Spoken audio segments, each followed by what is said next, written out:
Welcome to star 9 news. Shakambari అలంకారంలో దర్శనమిచ్చిన కోటలోని కన్యక పరమేశ్వరి దేవి.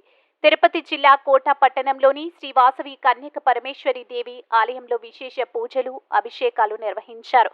ప్రత్యేకంగా అమ్మవారు భక్తులకు శాకాంబరి అలంకారంలో దర్శనమిచ్చారు. మహిళలు పెద్ద సంఖ్యలో ప్రత్యేక పూజలో పాల్గొని తీర్థ ప్రసాదాలు స్వీకరించారు.